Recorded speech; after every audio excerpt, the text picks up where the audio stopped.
In 2025, the North American auto trade war shattered decades of economic partnership between the US and Canada. What began as a simmering dispute over tariffs and manufacturing quickly escalated into a full-blown crisis, sending shockwaves through both economies and upending the daily lives of millions. Canada, once America's closest ally and trading partner, slammed the door on most US-made vehicles in a bold retaliatory move. The decision was not made lightly, but it was a direct response to new American tariffs and protectionist policies that threatened Canadian industry. Dealerships across Canada now face empty lots, with customers frustrated by long waits and limited options. The once bustling Ambassador Bridge, a vital artery for trade, is nearly silent, its traffic reduced to a trickle as cross-border shipments grind to a halt. The integrated supply chain that defined cross-border cooperation for decades has fractured overnight, replaced by confrontation and deep uncertainty. Factories are idled, assembly lines have stopped, and thousands of workers now worry about their future. This isn't just about cars, it's a test of the North American alliance itself. The rift has exposed deep divisions and forced leaders to confront the fragility of agreements once thought unbreakable. The USMCA, designed to prevent such crises and ensure stability, has failed to stop the unraveling. Negotiations have stalled, and trust between the countries is at an all-time low. Automakers are scrambling to adapt, workers face layoffs and uncertain futures, and consumers are left with higher prices, fewer choices, and growing anxiety about what comes next. This is the story of how a world-leading trade relationship was driven to the brink, leaving the global auto industry in turmoil and raising urgent questions about the future of international cooperation. The crisis began with a single, explosive decision in Washington. What started as a policy debate behind closed doors quickly became a headline-grabbing confrontation, sending shockwaves through the global economy. Few could have predicted just how far-reaching the consequences would be. In April 2025, the Trump administration imposed a sweeping 25% tariff on Canadian vehicles, citing national security concerns. The move stunned automakers and trade experts alike, as the auto industry had long relied on seamless, cross-border cooperation. Overnight, the cost of doing business changed dramatically for thousands of companies. Canada hit back almost immediately, announcing its own tariffs on US cars. The response was swift and decisive, igniting a tit-for-tat escalation that neither side seemed willing to stop. Tensions mounted as both countries dug in, determined not to appear weak. The US then threatened even broader tariffs on auto parts, a move that risked paralyzing assembly plants on both sides of the border. Supply chains that had taken decades to build were suddenly at risk of unraveling, leaving manufacturers scrambling to adapt. The USMCA, the hard-won trade agreement meant to ensure stability, proved powerless as the dispute spiraled into a full-blown trade war. Negotiators watched helplessly as years of progress were undone in a matter of weeks. Automakers, built on the promise of free movement of goods, suddenly faced chaos. Costs soared overnight, and uncertainty gripped the industry. Car prices rose, dealerships emptied, and workers feared for their jobs. The tariffs disrupted every aspect of the business, from sourcing raw materials to delivering finished vehicles to showrooms. Inventories piled up, supply chains broke down, and the ripple effects spread to suppliers and workers across the continent.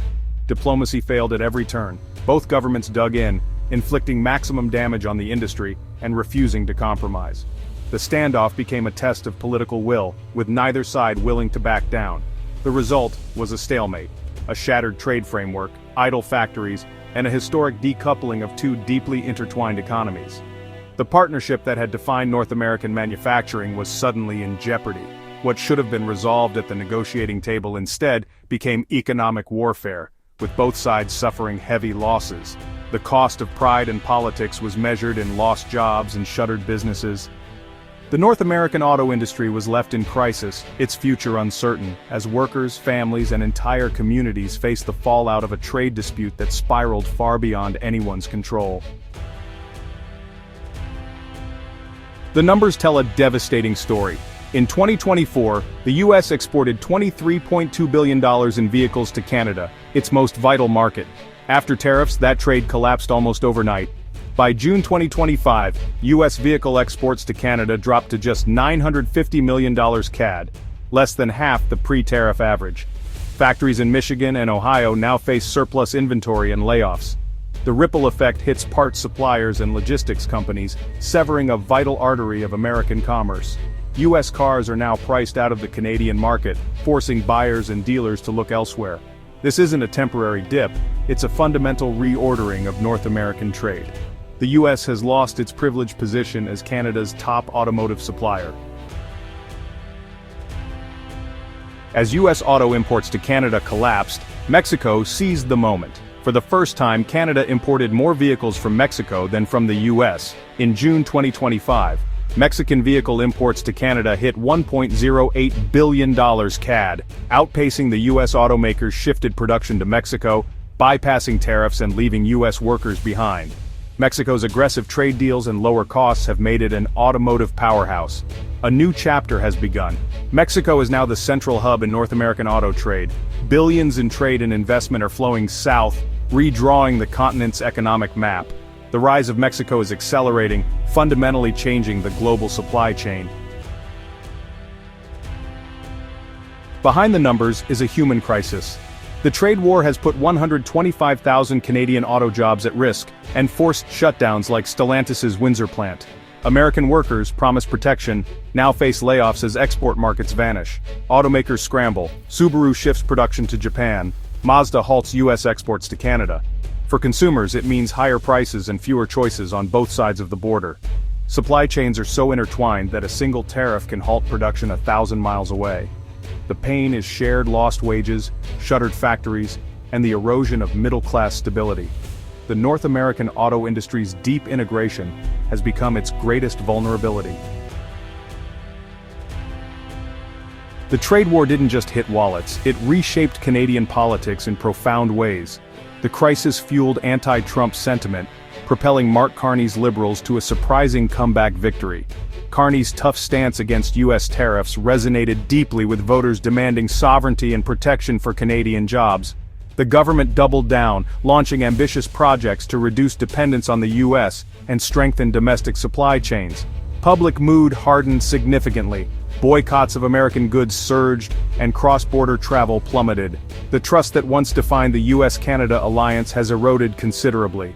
Canada is now actively diversifying trade, looking to Europe and Asia for new opportunities.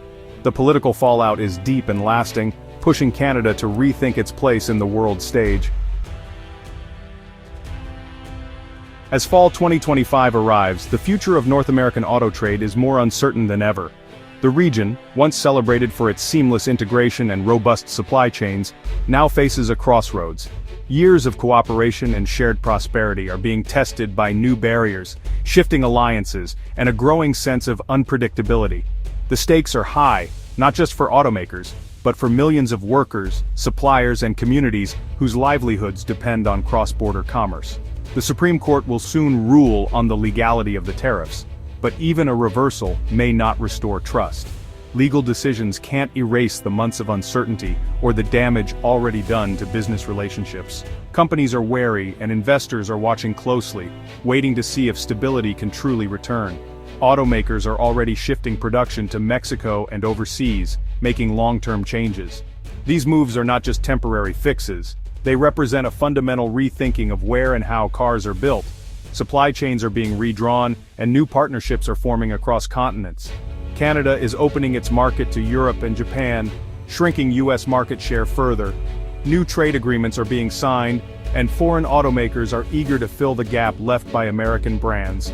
Canadian consumers now have more choices than ever, but US automakers face an uphill battle to regain lost ground. The dream of a seamless North American market has been replaced by hard borders and strategic competition. What was once a unified economic zone is now fractured, with each country pursuing its own interests and strategies. If the three nations can't cooperate on autos, what hope is there for broader partnership? The breakdown in trust threatens not just the auto sector, but the very foundation of North American economic collaboration. The trade war's fallout could redefine the entire relationship between the US, Canada, and Mexico. Long-standing friendships are being tested, and the path forward is anything but clear. The road ahead is fraught with peril and possibility. Every decision made now will shape the industry for decades to come, determining who thrives and who falls behind. The industry may rebuild, or the decoupling could become permanent, with Mexico as the new leader.